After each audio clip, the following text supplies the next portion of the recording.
tungod sa atong napakamodel na atong CEO. Nihanga ko ni ma'am. Kaya bilang yun niya iyang mga anak, dili siya sugot nga na ay anak na dili ma-recognize. Diha ko ma'am, bawo ko ni mo ma'am. Bawo ko ni mo ma'am. Napakamaayong ina. Ina na laging sa lolo. Pero kami napaw na akong Panginoon. Ano? Ang akong namutang sa program, tuluran niya ka na. Pero hihirin yun si ma'am. Gusto dyan niya madungo ang iyang anak na nagaliloy. So, insang ko, madili po kong matawag sa atong inahan. So, nadungog niya ang mga trabaho sa tulong niya ka-anak dili sa labason. So, gusto ko niya madungog ang iyang anak sa liloy, how far we go going or accepting the responsibility being a city status of Liloy. Palakpakan natin si Lord.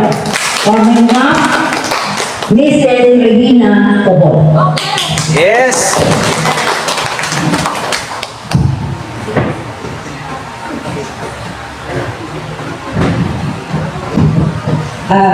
Good morning! Good morning!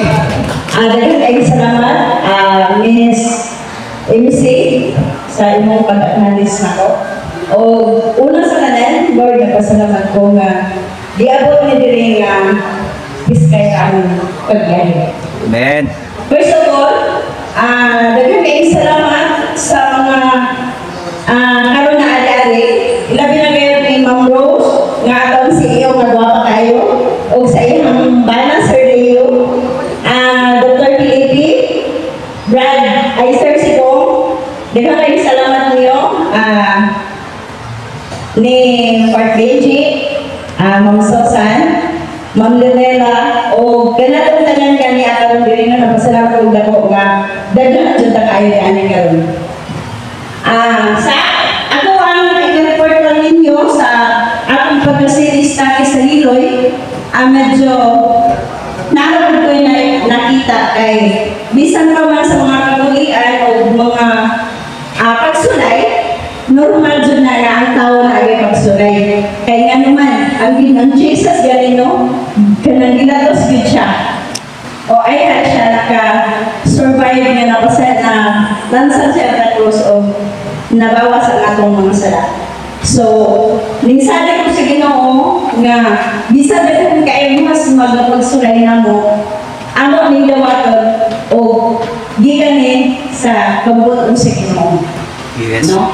Dahil, ang akong ika-report karon, ang active na kong leaders is unong na lang kabuo dahil sa pagkakaroon ng good ako sa estudyante na sila kay karon nga week na yung mga exam, final exam.